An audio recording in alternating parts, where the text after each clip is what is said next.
Reason being is my first job out of college was in Las Vegas, and I covered Jerry Tarkanian and the Runnin' Rebels, arguably the greatest college basketball team of all time. And college basketball was different in the 80s and 90s. You could be Tim Duncan, Patrick Ewing. You'd come back for like your senior year. Now it's a very transactional sport.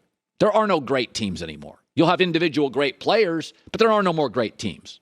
College basketball was so good in the 70s, 80s, and 90s. It was so good in the 80s. There was once a team in Houston called the Cougars, Phi Slamma Jamma.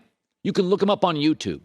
They had Akeem Olajuwon at center, Hall of Famer, Clyde Drexler at guard, Hall of Famer, Larry Michoud, Michael Young, look up Rob Williams. They couldn't win a championship. There was a St. John's team that had Mark Jackson, Chris Mullen, Walter Berry, Bill Winnington, Louis Carnesecca as a coach. They couldn't win one either. There were Georgetown teams with multiple NBA players, knocked off by Villanova, who had multiple NBA players. So as I watched Kansas win last night, I thought, this is not one of the top Kansas teams of all time. And I know nobody wants to hear that. I congratulate them. Bill Self is a great coach. They had more depth than Carolina, and they stayed healthier. But a couple years ago, the Raptors beat the Warriors in the finals, and I said, congratulations, you were healthier. I don't think you were better. I'm not sure, really, Kansas is better than Carolina, but they wear the crown, and they earned it. But I saw them get blown out at home by Kentucky, struggle with Miami, get blown out in the first half against Carolina, and then two of Carolina's guys got hurt. It's not a knock, but I'm jaded watching college basketball. I enjoyed the heck out of the last 3 weeks. There are no more great teams. I've talked to coaches privately about this. There are great players. Good God, folks. Kansas had Wilt. A couple years ago, they had Joel Embiid and Andrew Wiggins. The Danny Manning team's one of the best ever. But if you have a great coach, you stay healthy, have better depth than who you play in the tournament, and a couple of NBA guys, that's good enough to win today. It's not a knock on Kansas. But when I watch college basketball today, in my formative broadcasting years, I watched it when the sport was absolutely at its peak. When stars like Christian Laettner, Duncan Ewing, they came back like juniors, seniors. That's not the sport. It's highly transactional. I enjoyed the heck out of the last 3 weeks. And Kansas is a top 3 or 4 brand in the sport, and they deserve to be called champions today. They earned it. But my takeaway is I was watching two good teams. One fell apart physically. The other did not. And you get credit for that. Raptors and Kansas. It's not a shot. They deserve praise. But they've had Wilt and Embiid, Paul Pierce. And I don't think their prospects for the NBA are nearly as good as those players. But sometimes, we saw this a few years ago with the Buccaneers beating the Kansas City Chiefs. Were they better? Well, they were healthier. Were the Raptors better? They were healthier. Is Kansas better? They were healthier. And they wear the crown this morning. But I'll just tell you, sprained ankles are not good in basketball, and they got a couple of them, and I thought it changed the outcome of the game. And I'll get a lot of hate mail for that, but, I'm not going to tell you what you want to hear. I'm going to tell you what I saw. Bill Self is great.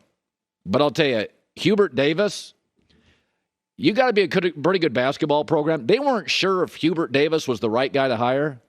When you can hire a guy as basketball coach and you're not even sure he's the best candidate and he gets you to the championship game, Carolina's future, along with Kansas, is really, really bright.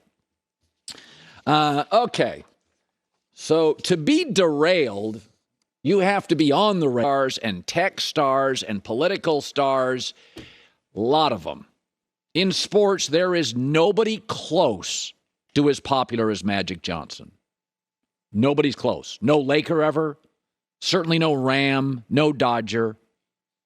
I've been in Staples Center when Magic Johnson, all these years later, just comes through the tunnel. The entire crowd stands. No, I'm not joking. The entire crowd stands to get a look at Magic Johnson. He is absolutely beloved, and there's nobody who has more impact in this city ever. Maybe it's Jordan in Chicago, Jeter in New York. But in Los Angeles, Magic talks and is critical, and he's rarely critical. Magic's a nice guy. Magic says nice things. Magic elevates others. But Magic Johnson went on Get Up, Mike Greenberg, Get Up yesterday, ESPN, and delivered this blow about LeBron, the general manager. The blame that he's got to take is the fact that DeRozan ended up in Chicago and not with the Lakers. DeRozan wanted to play for the Lakers, and when I got the call from his agent, I called the Lakers, said, hey, he wants to come home, and DeRozan could have been a Laker instead of a Bull. We could have made that deal, but when Russell and LeBron and them start talking, that's when they nixed that deal. And Westbrook, he became a Laker instead of DeRozan. By the way, DeRozan's averaging 28 a game, a career high. He's an all-star, and he has acknowledged earlier Lakers did him dirty. By the way, Magic's known this for a long time. Why did Magic now decide to go public? Because he is close with Jeannie Buss, a very strong woman. And Jeannie Buss said, Magic, I'm done taking all the heat for this. I'm tired of getting ripped by the media. Do me a solid. And so Magic Johnson went on ESPN. He got the go-ahead from Jeannie Buss. I'd like to thank Magic. I'd like to thank Jeannie Buss. And I'd like to thank the Lakers. They're taking their franchise back. And I'm pro-LeBron. I know all his associates. I like them all. I'm pro-LeBron.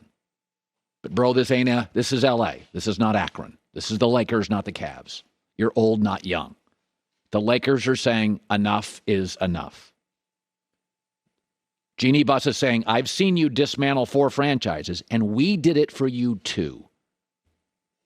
And I know you want to own a team. Michael Jordan does. And we're all for you owning a team. Not ours. Not now. This is the ultimate line in the sand as a franchise. Enough is enough. Remember at the All-Star break, Rob Pelinka and Clutch Sports battled. Multiple sources. I'm reading it here. Clutch was not happy with Rob Pelinka because Clutch Sports, which represents LeBron, called Pelinka and said, trade Wall for Westbrook. Wall in a first-round pick, Westbrook in a first-round pick for Wall. And Clutch Sports, that's what they wanted. They said the Westbrook deal, our client's getting crushed. Wall hates Houston. And Rob Pelinka said, no, we didn't want Westbrook. You guys wanted Westbrook, and you're going to have to live with this mess. We're not going to do a solid for LeBron. We did you a solid. We wanted Buddy Hield. We wanted DeRozan. They wanted us. I mean, this is not, by the way, these are not rumors. It is understood in NBA circles. Buddy Hield and DeRozan were coming here instead of Westbrook. But LeBron, who has fallen into this too cool to care vibe this year, has distanced himself from this story. And Jeannie Buss said, enough. Okay, we're good partners. We're good partners. We appreciate the singular championship. But you and AD and Clutch Sports, we haven't won a single playoff series since you arrived in Los Angeles. That was a bubble. We didn't make any money for that. That was great for you. Wasn't great for us. Now, I'm blaming you, but we're not giving you credit for it. It's a championship. We got banners and retired jerseys. We got Wilt upstairs. We got Kareem upstairs. We got Shaq upstairs. We're the Lakers. We're not the Cavs. So we know you want to own a team. Not going to be ours. And so this was needed. It was necessary. And I've said this before. Jeannie Buss needs to get on the phone, move Westbrook at the end of the year, try to move AD, and build around LeBron if he is willing to play with younger players. He's never wanted to do that. He could have had, rookie Andrew Wiggins in Cleveland. He's like, give me Kevin Love. I don't want to play with kids. I don't want to teach him the game of basketball. And in his prime, he had every right to do that. But LeBron got called out. And when Magic talks, people listen. And Magic's known this is true for a year. Why is he delivering it now? Because Jeannie Buss said, enough is enough. We're taking our franchise back. How LeBron reacts to this is going to be fascinating. But it should be noted, Magic is significantly more popular than any athlete in this town and 1,000 times more popular than LeBron in Los Angeles. All right. So I am